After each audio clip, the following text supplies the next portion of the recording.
Flyover state of film was shot in front of a live studio audience.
Oh, welcome back to season 2 of Flyover State of Film. I don't know if you guys saw last week. Well, the last episode. That was our anniversary episode. So we are officially kicking off the new year. We're running our own calendar. Fuck 2019 is year 2 of Flyover State of Film. As always, we have our friends here. We got Brian, we got TJ, we got Joe. Hey! We have a lot in store for you guys. Season 2 is going to include more story arcs. It's going to TJ's redemptive arc to becoming an actual person that knows about movies. It's going to continue to evolve.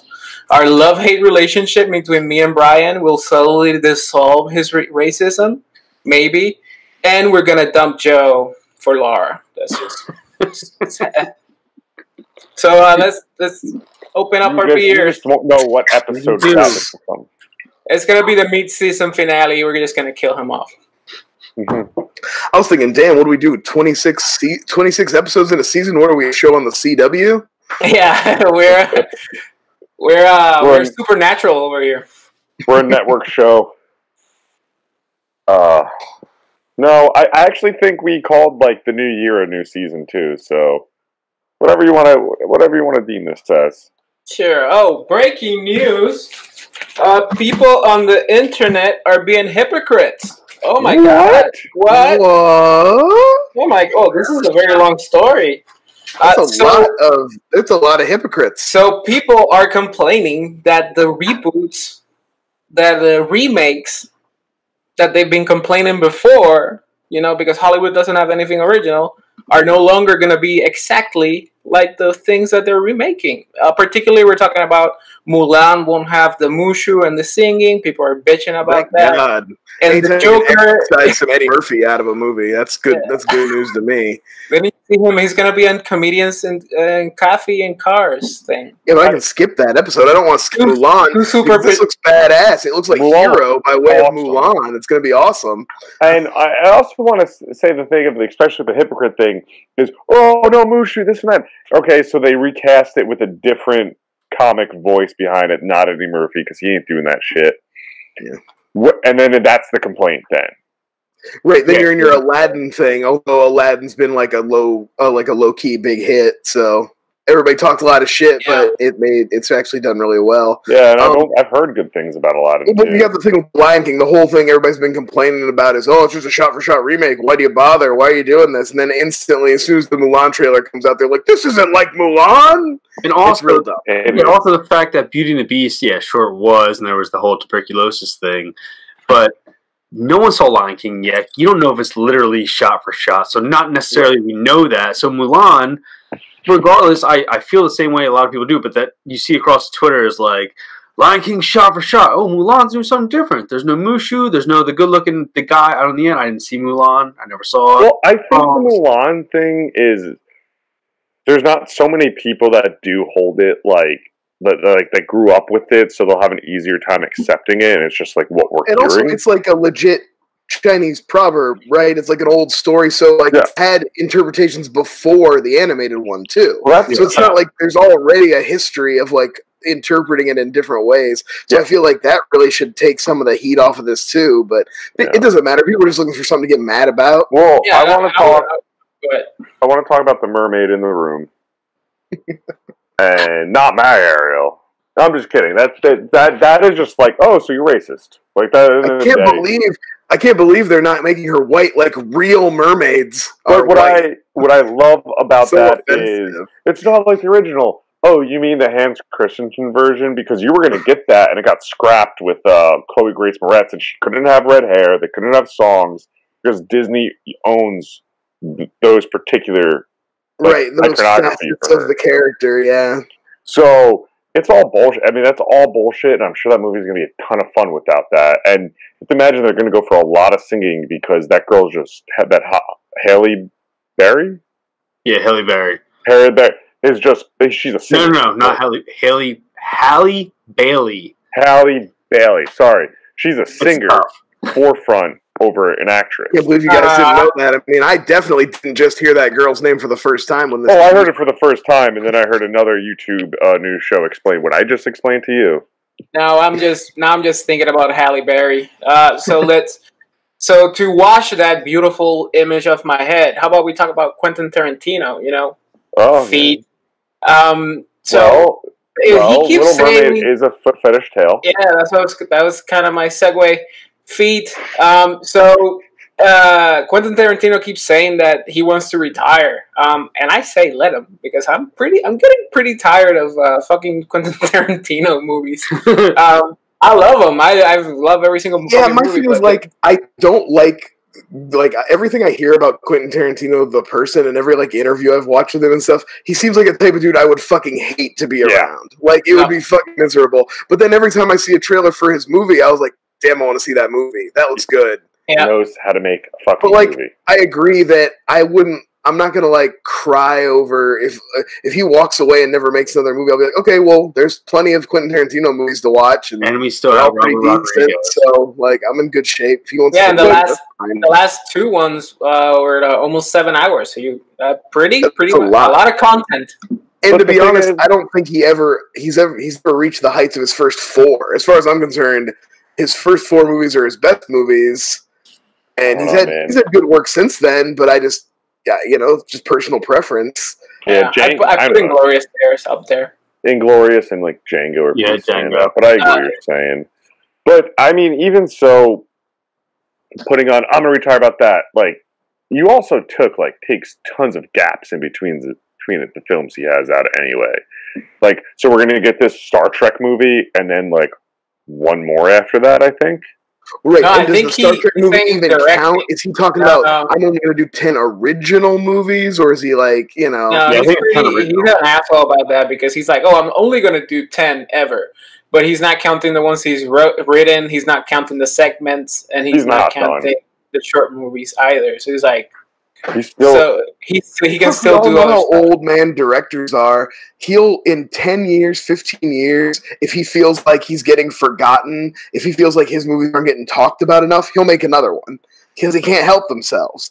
Christopher Nolan, Scott, fucking James Cameron, Steven Spielberg, all of them. Still making movies, still do not want to let go of the reins, do not want to give over power to new directors, always doing everything they can to stand in the way of progress, and that'll be Quentin. He'll do the same thing. Yeah. No, talking about progress though, fucking Netflix is about to die, according to the news that came out 2 years ago, and now a year ago, 6 months ago, and now today again. Netflix is about to die because everybody's progressing. See what I did there? It's a segue towards having a streaming platform. Before this episode, I googled how many streaming services are there, just to give a ballpark, and I got tired of counting because there's a lot of niche. There's a lot of just TV, like Sling and PlayStation View, and now HBO Max. Crunchyroll, and now HBO Max and Disney Plus have gutted Netflix for a lot of their series and a lot of their content that they were licensing to Netflix. So do you think the Titan is finally No. route down, or will it survive amongst its new peers? No, it'll survive. It has the name. It has a bunch of people like forgetting they paid for or paying for it yearly that tune in. They'll acquire other things. I think it's a smart ass move business wise from those other people that want to be streaming. If you want to be like just I think they're gonna. It'll make them more competitive, and depending on their price point, like Disney, the thing that's gonna make Disney competitive isn't even the content; it's the $6.99 price point. Mm-hmm. That's what's gonna make them competitive right there. Well, here, So I don't know. I mean, I think worst case scenario for Netflix is they just get swallowed up by like Amazon, and it becomes Amazon Netflix, and they're like one of three still. You know, if Disney and HBO put too much pressure on, Amazon buys up Netflix, then they all become one. You know what I mean?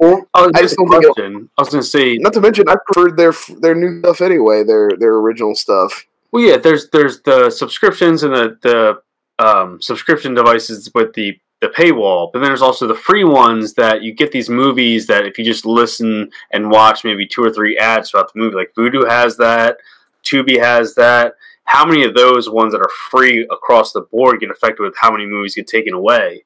You know what I mean? Like, yeah, also like sneakily. Like companies like Vudu who have free content with ads and stuff. Like, yeah. It's also like sneakily like something like Amazon and even like Hulu, which doesn't have a huge movie library, has stronger like movies, maybe not TV shows, than Netflix. No, but now Disney owns essentially Hulu. Yeah, and they're going to funnel. I watch more Prime than Netflix right now because Prime has a lot of the old series, and I've just been binge watching old series. Well, what's going to happen with Prime also has a lot of HBO shows. Yeah, they have a business relationship. So does HBO pull that away from Prime? Yeah, that's definitely. Good question. I don't know. Well, all those rights are like not as like clear cut. But who gets Friends? HBO Max to the max. Max now. Yeah, they just paid an obscene amount for Hulu, that whole thing, right? Yeah, Hulu. They did almost like $500 million, I think. No, they paid $895. Oh shit! Okay, so and then the Simpsons now are going to be on Disney as well. Like, they're basically getting rid of that FXX app, so that'll be on the Disney Plus. Which I mean, Hulu. That was like one of the first ones to like. So that's NBC. I mean, NBC owns Seinfeld. So if that's going to if all the NBC shit's going to HBO Max, who's got Step by Step? Tubi. Okay, all right. Well, I'm sending all my money. Wait, what's the one? Quibi. Quibi has that. Crackle. Oh, Crackle. You get that with Joe Dirt too. Oh, talking about movies in Crackle. Joe, how about you pitch us a movie that we can all see in Crackle, based on a sports film? Yeah. So I was thinking. So this is a sports-centric theme episode based off of a movie. I want to hear what the guys had if they had an athlete or a team in mind for a biopic, because I think sports biopics make some of the best movies. My pick would be coincidentally, the '86 Mets. Think of like that Netflix movie about the dirt, about Motley Crue that came out, The Dirt. How it was just like. Are you gonna cast Machine Gun Kelly? No, I wouldn't. Okay. But thank you. It would just be like the '86 Mets were wild, what I want to see is you would follow Doc Gooden, the all-star pitcher, through it during his substance abuse and the wild times, and there'd be, you of course low and focus on some of the substance, but I also think it'd be like, wow, those guys won a World Series and they were fucking doing tons of blow, wrecking airplanes. Like, there's a reason they used to fly baseball teams out commercially. There's a reason now why they have private planes, and it's the '86 Mets. And this the whole thing with the Always Sunny, where they're doing the drinking game on the plane. Yeah, drink 30 beers. That was a different player in that same era, but yeah, like Wade Boggs, like so. Yeah, you follow not good, and You get really, but it's Was you it can't touch 42? that. It's only Sonny owns that. But it was their story is really interesting, and I think it's been told obviously because people want to fucking bury it. And the name of the biography you base it on is called "The Bad Guys Won." Oh, okay. Oh yeah. So that's my pick. What's your pick, Jusef? Oh, if I'm gonna keep my Puerto Rican card, I have to pick the greatest baseball player to ever come out of the island, and arguably one of the best baseball player ever in the league, Roberto Enrique Clemente Walker. He's a Puerto Rican baseball player. He played 18 years in the majors. The reason why I'm like pitching is not like, oh, Puerto Rico.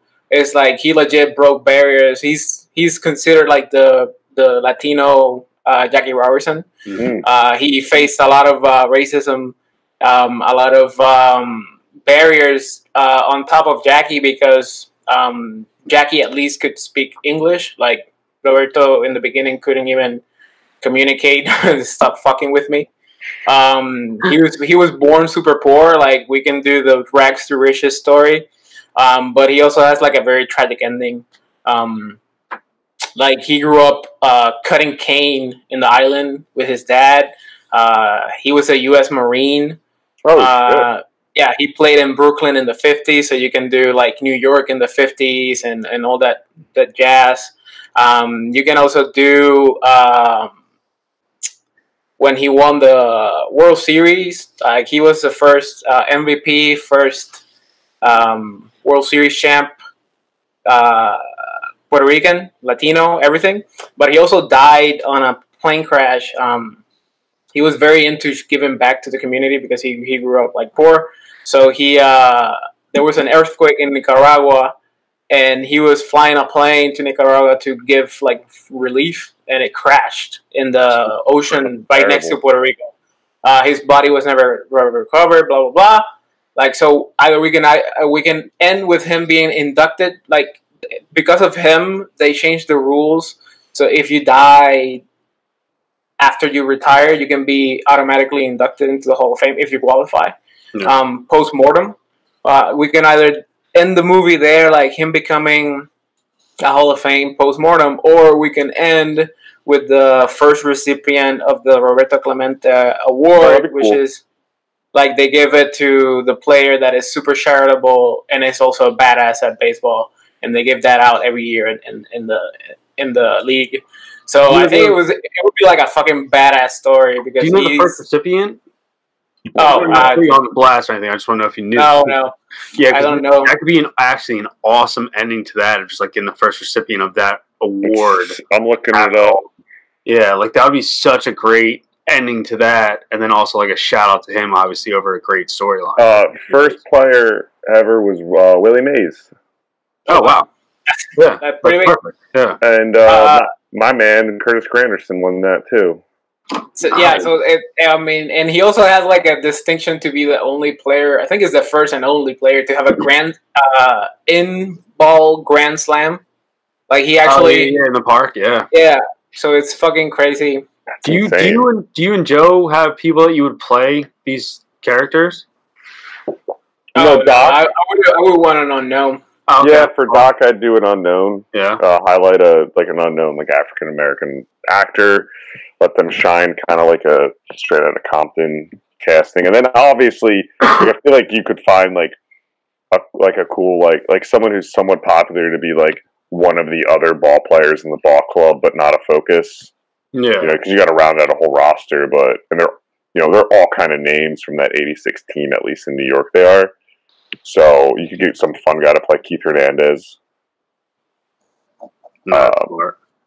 But who that sounds great. Actually, I want to see that movie. There's a bunch. I've actually researching him. I bought a graphic novel based on his life, and there's like a shitty Ray Liotta movie, where two kids are driving around trying to see him hit 3,000. It's called Chasing 3,000, but it's like through the super bad review. It's not Mr. 3000 Bernie Mac, is it? Yeah, that's a phenomenal film. That's and like maybe low Makes a key. cameo later. Well, how about you, Brian? I know you're dying to talk about your favorite sports heroes. God, I love sports. I just love sports so much. As a child in Ohio whose dad loved football and who was expected to love football, I took my pilgrimage to Canton, Ohio to see the Football Hall of Fame. When you go in, there's a big bronze statue of a guy who always kind of captured my imagination, and his native name was Watho Huck, or Bright Path. He was a 1930s Olympian, better known as Jim Thorpe. Nice. The guy was one of the most well-rounded and considered to be one of the most even just across the board best athletes, not just of his time, but historically, for a long time before we get in the era of the super athlete, obviously. He was a gold medalist in the pentathlon and the decathlon, and he played early American professional football with the leather helmets and all that shit. So, super badass athletically, so he's got the cred there.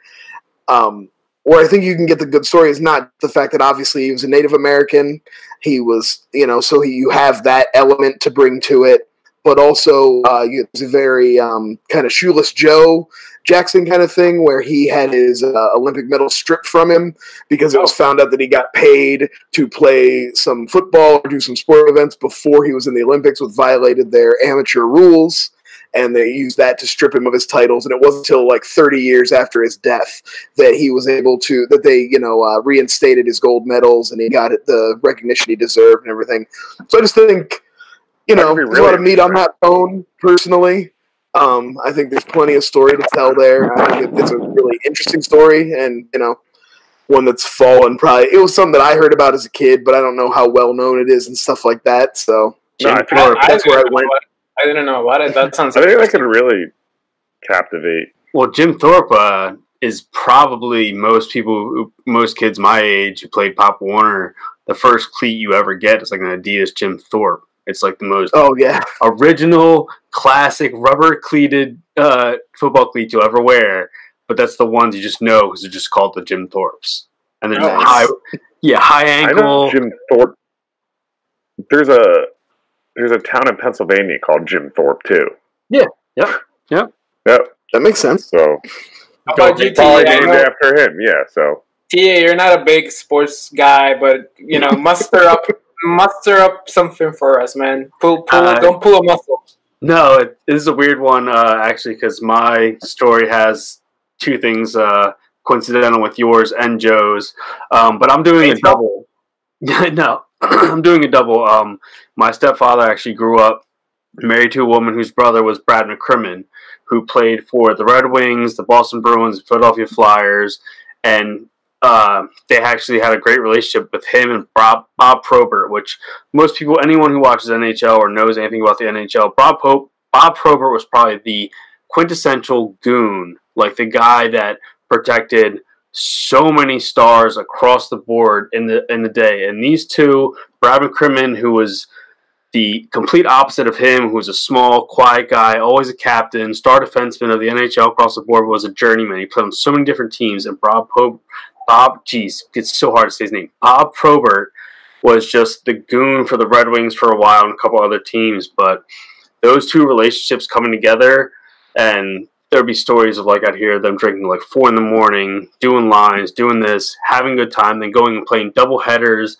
Unfortunately, both of them came to unfortunate demises. Brad McCrimmon died 6 years back on a plane crash while he was coaching a KHL, the Continental Hockey League Russian team. He died in a plane crash. The entire team unfortunately passed away, and Bob Probert died of chest pains, and this whole basically would be a buddy story of these two guys who came together from different backgrounds, but then bonded and became best friends, and unfortunately at their own different times and for weird circumstances had their own demons to fight back and forth. But them coming together, actually casted them too. I said Bill Hader would be a great Brad McCrimmon, and Michael Shannon would probably be the best Bob Probert. God damn it! Oh, I could see him being an enforcer. Well, I originally wanted to do Lee Schreiber, but he did the goon. Yeah. That's And a I great thought he would movie. be amazing, but Michael Shannon has that like stone cold demeanor, and Bill Hader has like the cool calmness, but also has the fire in him too to just have a great buddy comedy, but also dramedy between them. It could be incredibly funny, but also heart wrenching at times. Cool. Like that type of thing. Those are great picks, guys. I want to see all those movies. I was reading earlier a bit. I was thinking of doing like Ted Williams because he kind of had a crazy career, but it's more so that he's just like was one of the first people to be frozen. But I thought that's I can't use on crypto. Was he next to like Walt Disney? Yeah. But Ted Williams actually wasn't one of the first people. I'm sorry, in 2002 he died, but he's frozen. Anyway, enough about that. He's gonna come back to life. So how about we bring back to life a sports figure? TJ. No, I wanted to ask you guys because the cool thing for any sports player to do now is get into movies, essentially action movies, or if you're going to do a movie with Looney Tunes involved, you can be LeBron James or Michael Jordan and do Space Jam. But I wanted to ask you guys, pick a fictional sports character and put him in an action movie. And I'll start you off right now, real easy. We're not going to fight this out. We're just going to talk about our own picks. I picked Icebox from Little Giants. She does porn now. What's that? What? She does softcore porn, or has. I don't want. Okay. Well, So you know. That's Just so you know, guys. It's not a She part of did my a couple Cinemax movies. No, man. She's taking the reins back. What kind of action movie? Like is she a child, or is she now Icebox today? Who is like Was it Icebox or Icebox as a child? That has to be the worst porn name, though. Icebox, like That's not her porn name. This is her fighting name. She's an adult now. Rick Moranis unfortunately passed away. What? He got held up. Killed off Rick Moranis? The day after he won that championship against his brother, Kevin O'Shea, he gets held up at his own gas station and gets stabbed in the neck and died instantly at the scene in front of Icebox. She takes revenge. You're pitching a movie? There's a movie right now. Oh, okay. Sorry. So from 12 years old until she's now 24 and gets abducted by the original guy who plotted the death of her dad, who was originally sent by Ed O'Neill, who eventually ends up being the villain in this one. Also, Icebox, Atomic Blonde, 2000, baby. Does she infiltrate the bad guys through porn? No, because Joe wasn't supposed to throw that under my wing right there. I don't know what you're talking about. Why are you Googling it right now, then? I gotta show you guys. The Poison Ivy reboot, The Secret. Yes, and also, I don't know how you follow Jamie Presley, though. Like, that's a tough act to follow. So, yeah, Icebox from Little Giants. Jusef, what do you got? No, I didn't know. There's Icebox for you. Oh, no. We're demonetized. So I didn't know we had to pitch a movie, but I am picking a guy. His name is Paul Wrecking Crew from The Longest Yard. He can handle himself in a fight. He's physically imposing, 6 feet tall, 200 pounds. It's an awful quarterback in the NFL, by the way. Yeah. From what movie? The Longest Yard. He can do his own stunts because he leads the police in a wild car chase. And he's handsome as fuck, man. He's Burt fucking Reynolds. I mean, who doesn't want to have that as your action star lead? Oh, I thought you were going Adam Sandler. See, that's why I was slowly building it up. Because well, if you go Adam Sandler, you need Cheeseburger Eddie in there. No, Adam Sandler can't act. And he can't be an action star, but Burt Reynolds, he... Have you seen any Netflix like somebody's never seen Bulletproof. But, I mean, the Smokey the Bandit was legit, a legit action star. So anybody that looks like Burt Reynolds in the fictional world can become essentially an action star himself. So that's my logic behind all this. Well, flawless. At least I didn't pick a soft porn, star. I didn't know that was a factor in my whole she's picking slut of it. shaming. She's a working actress. Yeah. Thank you, Brian. Thank you. I'm not slut shaming. I'm saying softcore porn. Good for her. She has Teen her boys career. do that shit. Wait, I'm saying she already has her career, and he wants to derail her from her stardom. I have a question. Is Nelly in your movie? No, I'm in the 70s. Yeah, but Nelly could still play someone No, from the 70s. people in the 70s use Band-Aids for a reason, all right?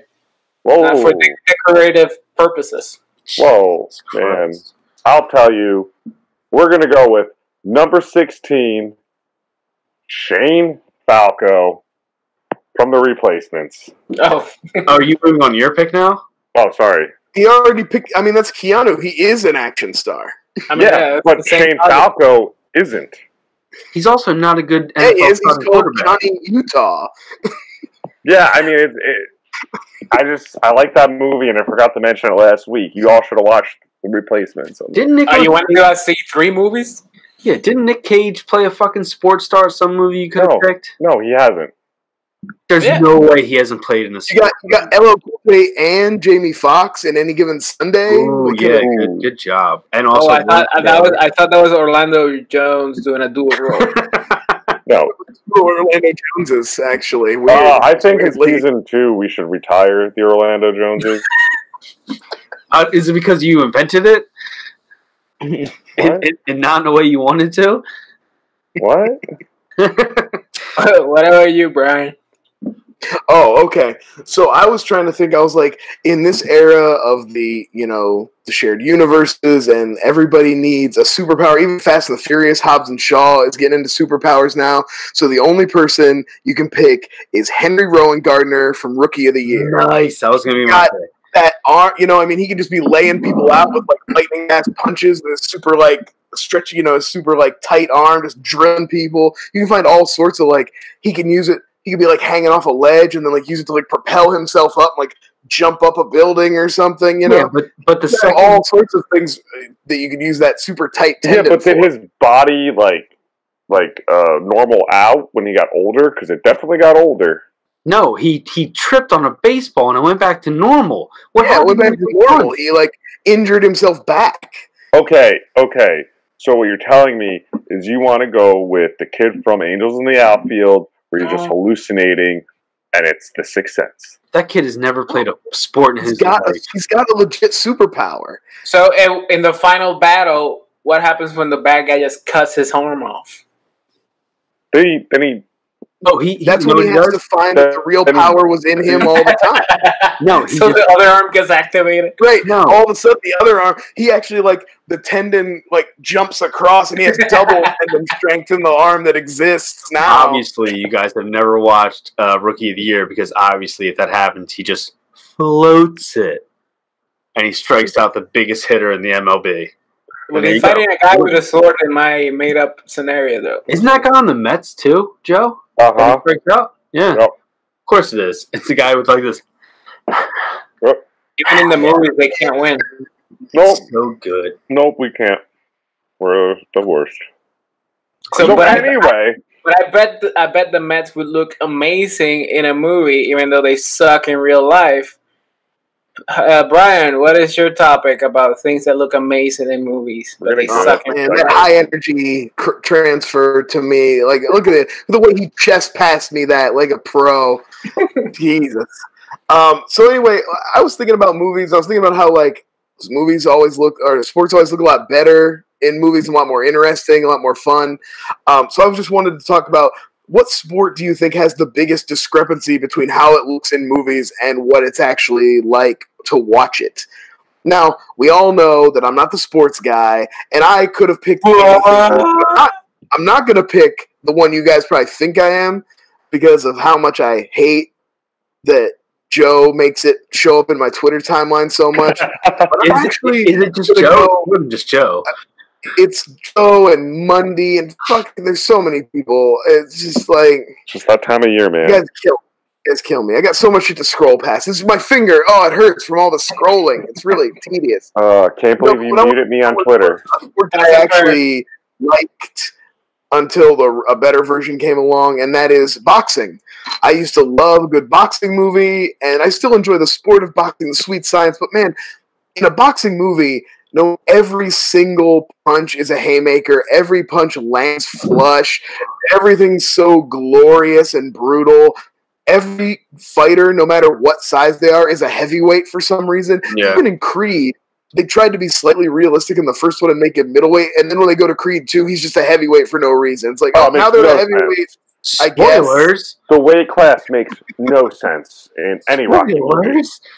He could be at it best. Makes sense when you get next to that Drago guy to be like, those dudes aren't in the same weight class at all. Michael B. Jordan's like, what, 5'9", maybe? No commissioner is going to sanction that fight. You can't pull a Rocky and just get so shredded that they pretend like you're in the same weight class with somebody. It's not how it works. On Rocky. At least the Drago fight was unsanctioned, so it made sense. It wasn't for a world title at the MGM Grand. Raging Bull has some pretty nice choreographed fights. Yeah.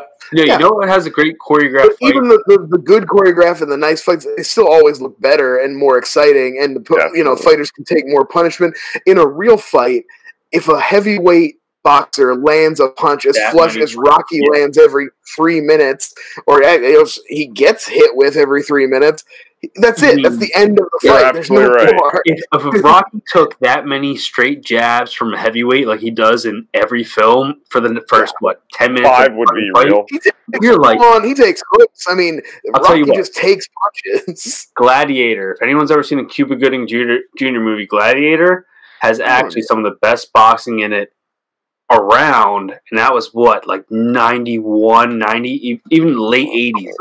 You know what's an underrated boxing movie? Play It to the Bone. Yeah, yep, absolutely. Even Southpaw has moments where you're like, hated Southpaw. I never got around to seeing Southpaw because I felt like they gave the whole thing away in the trailer. They did. I guess. I'm just talking about the boxing match. Yeah, it was more accurate. They did if you were to watch it on HBO But I mean, it had the misfortune of coming out in the Creed bubble, within the time frame that Creed was hyped. So boxing. There's only room for one boxing movie a year tops. His name was also Billy Hope. Give me a fucking break. He called him Hope. The Great White Hope. Great White Hope. But I find it funny. I find it funny though. Every one of these movies, whatever sport we talk about, every person that ever works on them from the real sport's always oh wow, they look so bad on camera. If you know what you're looking at. Yeah. I remember when we did. At least they're honest. Sometimes they go this is the most realistic depiction of. No, it's not. Stop. Well, I remember when we did the fan episode. I read some trivia where it was Wesley Snipes' swing was so fucking poor the guy wanted to quit. Who was Yeah, well, it's like the kid pitching and Dazed and Confused. That kid's what? never ball in his and they keep cutting away from him all the time. I want to stay on. I want to stay with Brian. He did boxing. I have one. This could be controversial, but I mean, it's a great movie. It's super uplifting. There's a great soundtrack to it. But the fucking if anyone who's done karate and has been any type of karate contest, it is the most boring, non-fulfilling thing you've ever done. And the Karate Kid is a joke. Him fighting Billy Zapp at the end of the thing, where you're not allowed to hit in the face, you can't finish your strike, you can't do any type of thing. All you do is you show an opening, and as long as you have that opening clear cut, you get the point. That is the worst thing ever. It completely undercuts the entire science of the whole thing. It just, you're all right, as long as I got the opening and I don't finish off, yes, there's discipline to karate. Yeah, I agree. It should have ended with them doing katas and just doing the form and to a sang. It should have ended Bloodsport style with full contact. Whoa. Or sidekicks. Oh, yeah, sure. Y'all missing the real pick. The real worst thing to ever watch. Okay, what's that? Oh, okay. You might win. It looks so good on screen, but in real life, arm wrestling is not the key. Arm wrestling, for the listeners at home, I'm showing up my frame poster of Over the Top. Why do you have a frame poster of Over the Top? Because I also have the Rocky IV one. Well, that didn't answer the question, though. Because it was a Christmas Rocky gift. 4 is a good movie. It was a Christmas gift for my bride. Oh, okay. Oh, shit. Fair enough. Laura, sorry for that. When you come back in mid-season, we didn't mean to say that. Anyway, the movie is phenomenal. But if you watch arm wrestling on ESPN, the Ocho, that was exciting. You know what's better is that slapping competition from Russia. Yeah, that one dude was dropping dudes with one open hand slap. That shit because was brutal. there was no weight. There was no weight division. Yeah, and it was incredibly illegal because you can't. They're slapping people like the base of the neck. Yeah. It's like, oh yeah, he probably killed a few dudes. He looked like a bear. He looked like a. He did. I think they shaved a bear. And also, it doesn't beat the cornhole competitions on ESPN8 now. Cornhole is the key. I actually picked mini golf, like as a joke, but like in movies they always depict it like the best thing in the fucking world that you can do. And every time I've gone to a mini, it's so boring, and people are always in the way, and somebody always like sucks at, and you're just waiting for them to like just put it in the fucking hole so we can just move on. If you go to one of those places that has really elaborate holes, but I've been to some shitty ass ones where it was like it's just a bunch of orange like right angles, like with orange borders. I was like, what the fuck is this? And just one like $12 for a bunch of straight courses. Yeah. So in movies it's always like the greatest, oh my god, we're going mini golfing? Like, yeah, it's Myrtle Beach, get some of those fancy mini golfing joints. Even Top Golf makes me go. Top Golf is one of those things you're like, we're spending $50 for an hour to do this. We're just hitting the balls out into a field and hoping they land in a hole, maybe. Like, it's the craziest thing to think about, like doing those type of things. But mini golf, I hurt my shoulder doing that one because I was just like trying to, and I was like, obviously it's not about power, it's about the form. But the fuck do I know, man? I'm from Puerto Rico. We don't play golf. I'm from Puerto Rico. Okay. That card again. I just wanted to drop that card in there. I can't use that though. What, Puerto Ricans don't golf? You're racist? Yeah, we really don't. I mean, there's some. There's a couple. Sergey Garcia. There's a few. TJ, what did you pick one yet? Did we get to? Yeah, I did the Karate Kid. Karate Kid. Joe, did we get to you? Yeah, we got over the top. Okay, all right. I just want to make sure we got to everybody. I can't believe no one said baseball. Baseball's the real answer. Well, there's no game fucking more boring in the whole world also, than baseball has some of the best movies too. I don't know. I think have some of the best sports movies. Yeah, it's true. I think baseball is in a league of its own. So how about we talk about the movie of the week? Penny Marshall's A League of Their Own.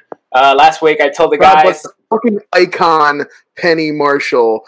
My DVD has an amazing documentary, and I got a lot of Penny Marshall. I've been working on my Penny Marshall impression. I'm gonna get it. We're gonna get to it. Yeah. So everybody hold your breath. Quick background on it. We don't need to talk about that much. World War II is going on. The men are outside of the country. The women are stepping up in the factories and everywhere. And one section that the economy needs, according to the Candy Man himself, is baseball.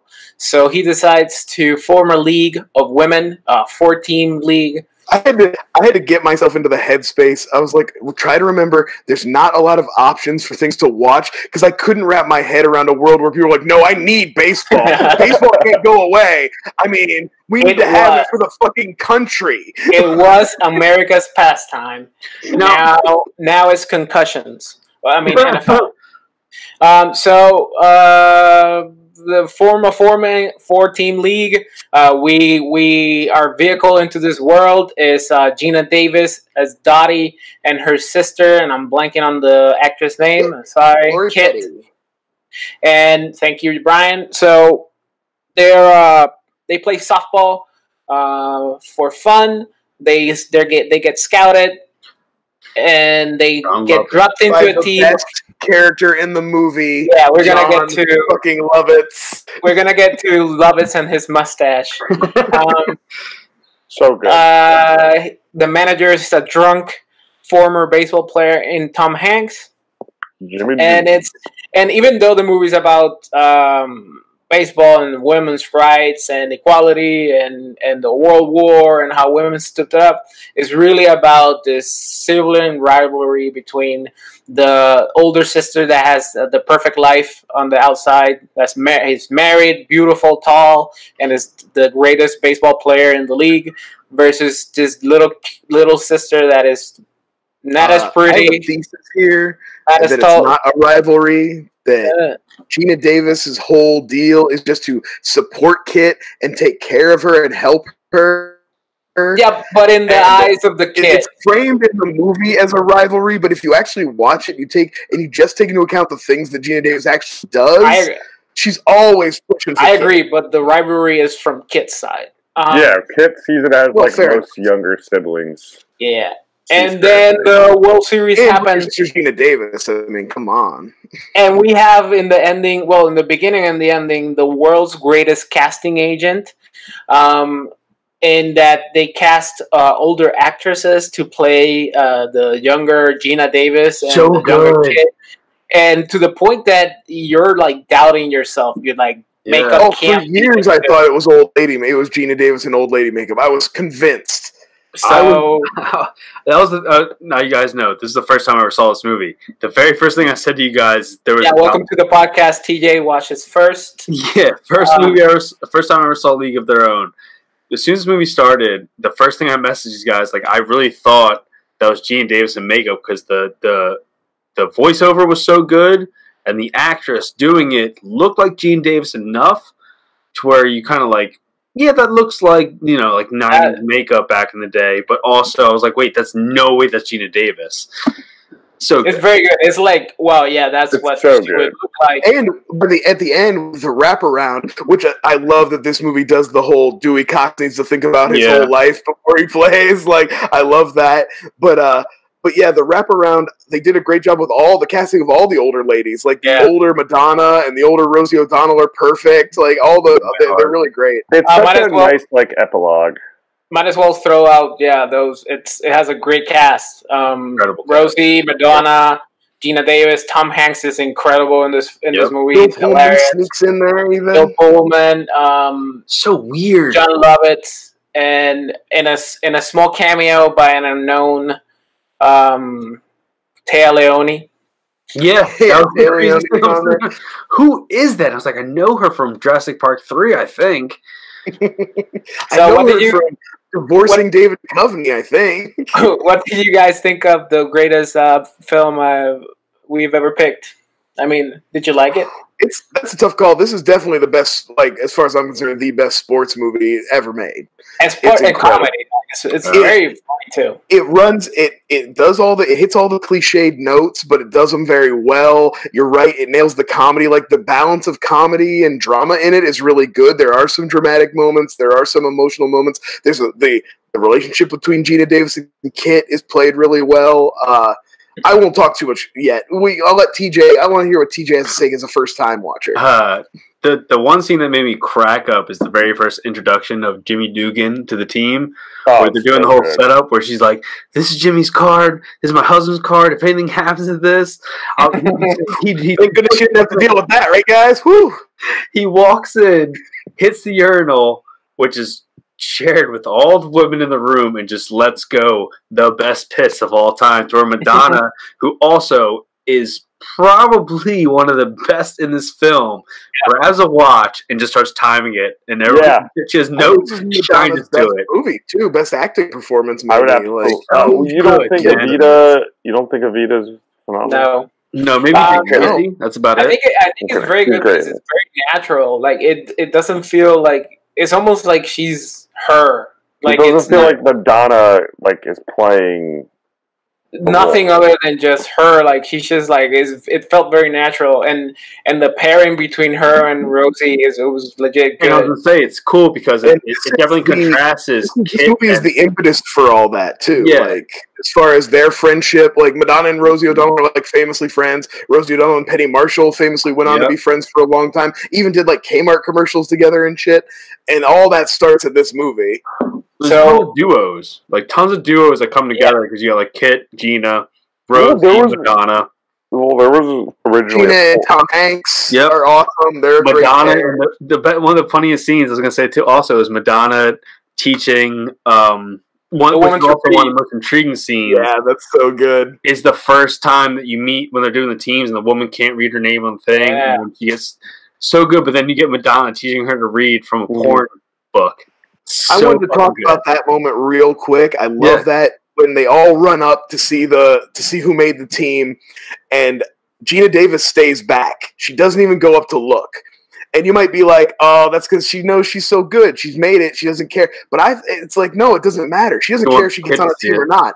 Her whole thing was just to get Kit to the tryout. Kit makes the team. She's successful. That's all that mattered to her in the first place. Because that was the first name that Kit runs down on is her own name, and then runs back to Gina.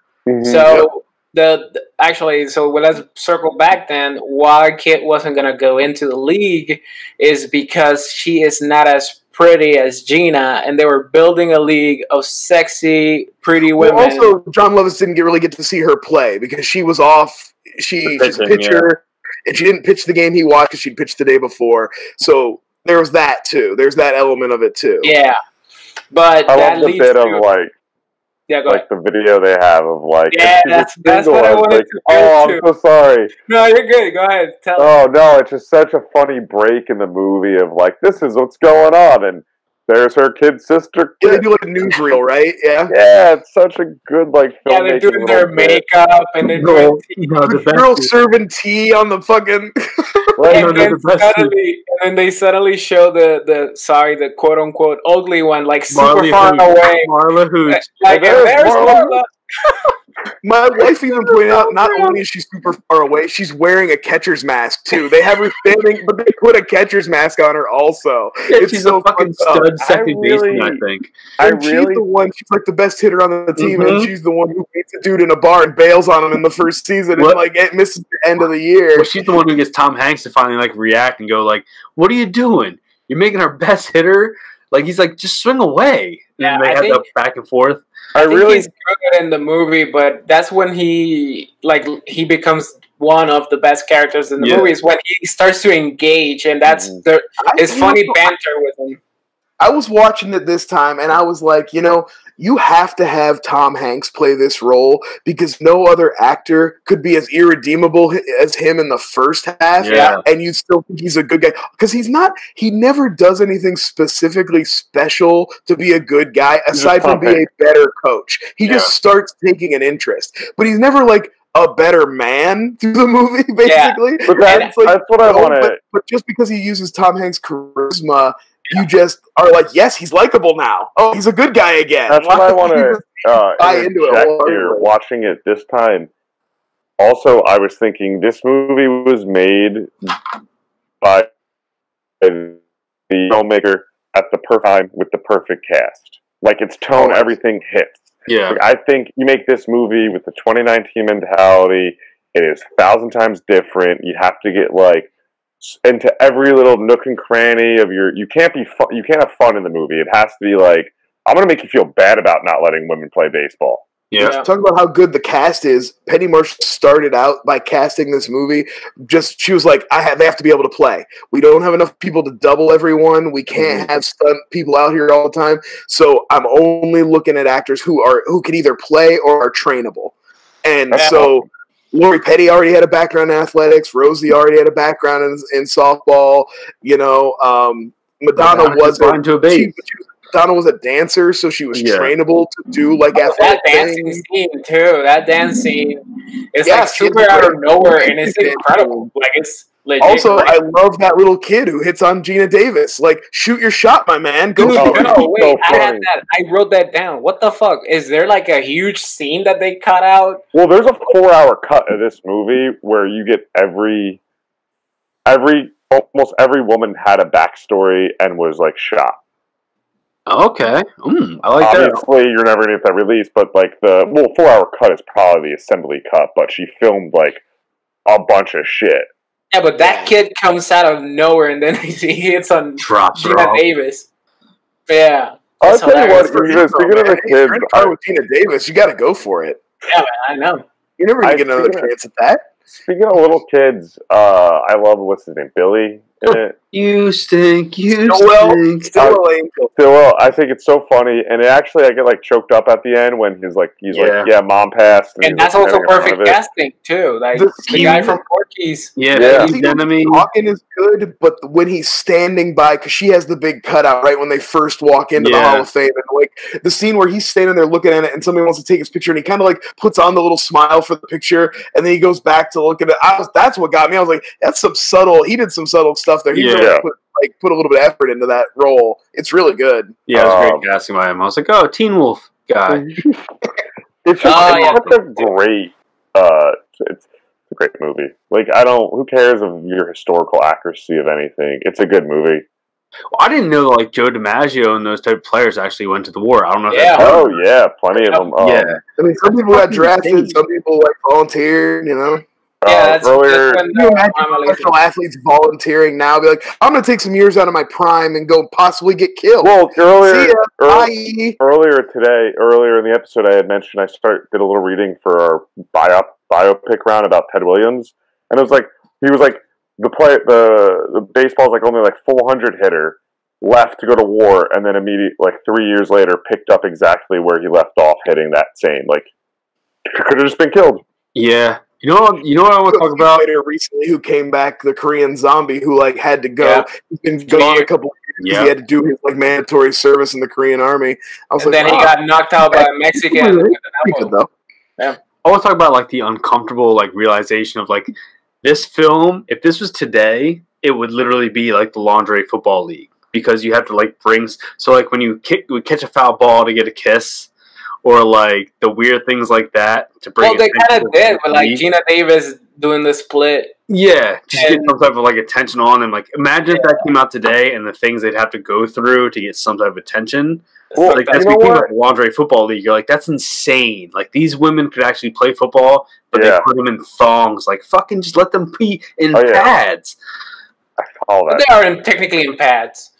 Well, I take back. Joke you stuff. Is that what just happened? I take back what I said about no, they have having a hard time making it today or so, because you could do something also like Glow is very much in that vein, and told in that fun way, but has that hit. So I think that a show like that's taking a lot from League of Its Own. Like that paved the way. League of Its Own paved the way for these other things to come. I think I'm the only person in the world that is gonna say this, but John Lovitz really grew on me as the movie progressed. Like, because in the beginning he's like, "Whoa, okay, this is a weird character," but you fully buy into him by sentence 5. You're like, yeah, this is the person. This is clearly the recruiter. This is. And then by the time he's dropping them off, and they're like sad to see him go, so are you. Yeah. You're like, oh, you feel like they do. They're dropping him off, and he's not gonna stay to watch the trial, and you feel that too. You're like, oh, you're leaving the movie? No, don't do that. He's like, I'm gonna go home. Apparently, he was give the wife a to my wife. Apparently he's the only one who didn't have to audition. They immediately knew that's who they want to cast as that Penny guy. Marshall, again, a longtime friend. John Lovitz actually lived in Penny Marshall's house or apartment when he was like starting out in New York and stuff. Oh, smart. You know what I found funny about him? Like, he didn't want to take the chick that could hit because she wasn't pretty, and the dad went to him. He's like, "Oh, don't blame her. It's my fault." It's like, dad thinks physical beauty depends on how you raise the person. It's not genetics. It's not how you look. I guess he probably just means she's not feminine. She doesn't make herself up. Yeah. She doesn't do her hair. Like, you know what I mean? The movie. I was thinking in their first game when they have to go out and everybody's laughing at him, and that guy comes out in the dugout, and then Ellis Sue hits him with the ball, which is awesome. But they doll up Marla pretty good. She's got like the curls in her hair and everything. She has makeup on. I mean, they make it work. But also, Ella Sue, is she a better pitcher than Kit? She's accurate. That's tough. I don't know. I mean, Kit. I'll tell you what. I was watching this time, and they do a montage over the series because it's like that thing where Dottie led. Long montage. The first game of the series, the Peaches lose 10-1. Yep. They got fucking routed. The damage of not having Gina Davis on the team hit them super hard that first game. They rally and they make it 3-3. So it's arguable, that Ellen Sue could be as good as Kit. I don't know. Now let's get into this. All right, so I'm pretty sure Dottie's the villain. Now, as most sports teams go, I don't know if you guys want to jump into this. The catcher that they have now, I don't know what her name is. She's hurt. They show her hurt a couple times, and she has a sore elbow. Her name. She pulls them to a 3-3 tie. Most series go 7 games. You do not pull that catcher out to let Dottie play. You do pull that catcher out if your replacement is the best player in the league, who hasn't played a game. Also, it's the most movie moment of the fucking movie. Yeah. What? No, the most movie moment is the ball dropping out of her hand. We'll get that in a minute. She's the villain of the movie because she purposely throws the game to give her win to her. God. Fucking, she's not the villain just because they put her in. No, but she's not the best player because she gives up the best play of the game. A best player. No, she makes the play and then she purposely drops it. She's still the best player in the game. Nope. Yeah. You would the best player in the game. My argument now is someone who's a purist, a sports guy wearing their high school jersey the best right now. Player in the game, she just happens to be an even better big sister than she is a baseball player. Yeah, as much as a bad moment as it is, she's still that best player in that game. She's getting the MVP. I think you know why she drops that ball to Kit? Because because Kit makes it happen. She tries to sabotage her. She tells her to throw the high ones. She knocks that high one out. No, that's the build-up. She knows respect. She can't, and then even though she knows she's so much better, and she can end this and she can kill Kit's dream single-handedly. This is where you're wrong. The first movie, the very first scene we get is her telling her not to swing at the high ones because she can't hit them. And then Gina Davis tells Ella Sue to throw nothing but high fastballs and literally sets up Kit with 2 first ones.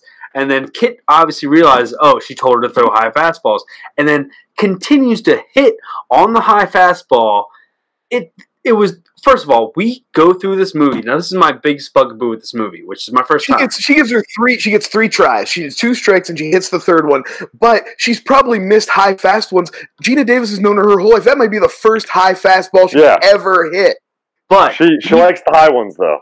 But we've been... Can't lay off the high ones. We've been with the Peaches for an entire movie. We don't give a shit about the scenes. Why should we care about one character, Kit? No, we care about Kit because that's the movie. Who loses the championship? The movie is the relationship that you say yourself. It's the relationship between Gina Davis and Kit. Is the movie? It's nothing to do with the teams itself. Do you know how sports is the vehicle for their? It's about her coming out of the shadow of Dottie. Yeah, and Dottie letting it's symbolism. Stop. TJ, it's symbolism. She didn't let Kit is coming out of Dottie's shadow. The women are coming out of the shadow of the man. Correct. TJ, go ahead. Dottie gave it to her. So it's not a shadow. When you give it to somebody, it's not a shadow. If they beat you, you come out of the shadow. But Dottie literally gave it to Kit. That's not coming out of the shadow. That's a Kit doesn't know that. Okay, let me beat you right now. I'm telling Kit right now. TJ, what is the conflict in this movie then if they just stay in the same team and wrap it up? And wasn't that a fun tale? No, Dottie they had to get traded. That game had to get played. And she was always the best. And the younger brother should shut up. You're a younger brother. The younger brother should shut up and not act like he's better than the older brother. What's up, buddy? What's up? She was the best, but by accident. She didn't care. She didn't love it.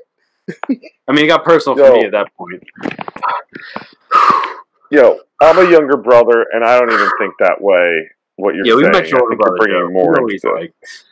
I just know they show Dottie dive into the dugout and she holds onto that ball specifically so that you know there's nothing that could keep Dottie from catching. If she's got that ball, she's got it. I think Marla would have been the best player of the league if she wasn't player in the fucking league. If she wasn't like married and happy. Like if she came, well, we don't know what Marla did when she came back either. She's probably the home run all-star of that league. Now, did Rosie O'Donnell came back and played a couple seasons? I have a question for you guys. Did Rosie O'Donnell have a three-way with those two guys? Oh, I hope so. Yeah, I hope so. Yeah, good for her. That'd be so tight. I want to that shitty boyfriend. She rips up his picture and stuff. Fuck that guy, right? Like, a couple of things about Tom Hanks that made me laugh. In the first game when they hit a home run, the announcer is giving him credit, even though he's like fucking asleep. That was hilarious. And the two sequences with the blonde lady, like the first one when he makes her cry, that's like the classic clip of there's no crying in baseball. Like, love it, and it's a classic clip, but like watching it out of context, you're just like, yeah, he's being a fucking piece of shit right now. One of my best parts, what you said about setup, I'll let you do it. But Tom Hanks' facial expressions of what you're about to talk about is probably the best ever. You're talking about the second time? He's like how about it's so good. Fucking hilarious. It's so good. So how about we go into the ratings? Oh, we got wait. The best Tom Hanks moment is avoid the clap. Jimmy Dugan. Yeah, he signs the kids all avoid the clap. That's good advice. Brian, I would like you to do your rating though when we get to you in your Penny Marshall impression, as you mentioned. All right, that's fair. So TJ, your first go around. What do you give it? Oh, this is a out of 10, correct? Or I can do whatever I want. I'm giving this one a clear 9.8 chocolate bars of a little kid running around a bus. Bars. Yeah, it is literally. I'm not giving it 10 because you can't go better than 10, but it's a perfect fucking movie. It's a great pick, Jusef. How about you, Joe? Oh, what TJ said. I was gonna go 9.5 Rockford Peaches out of 10.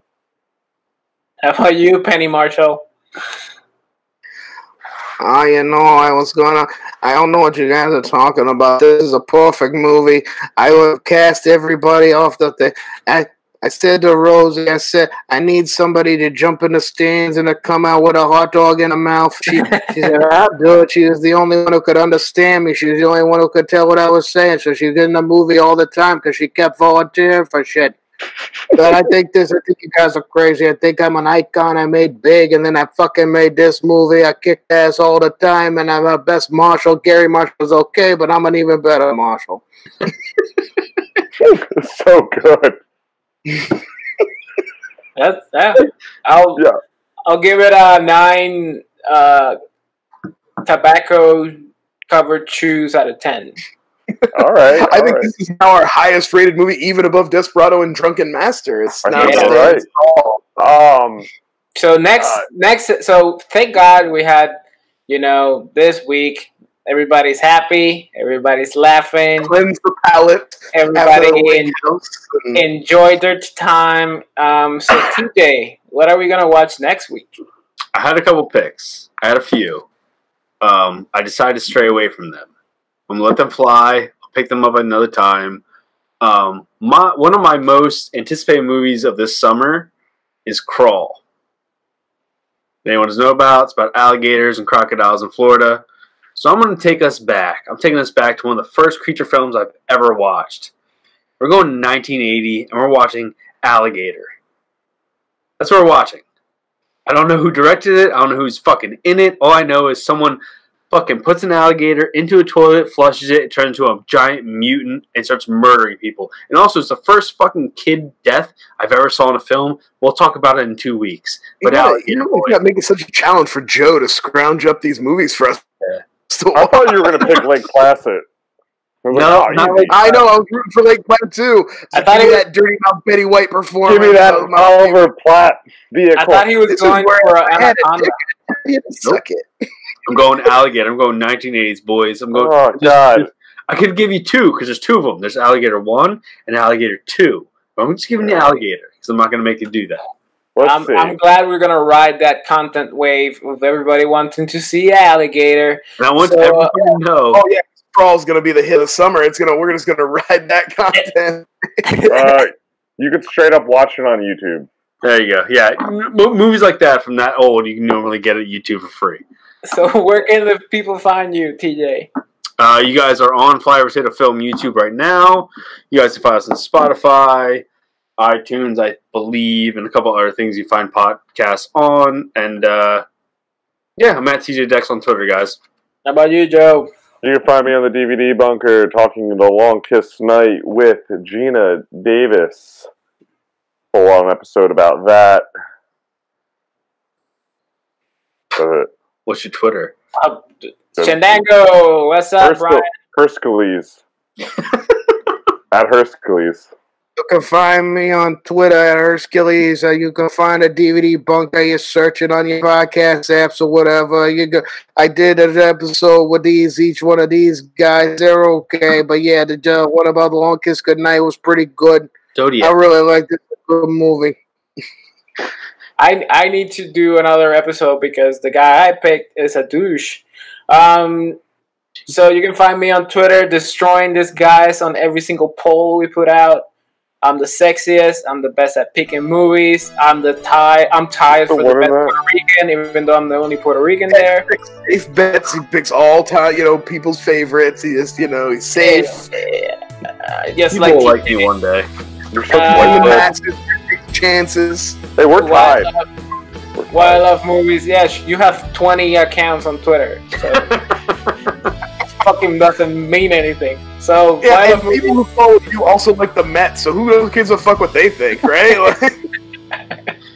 All right, peace out, guys.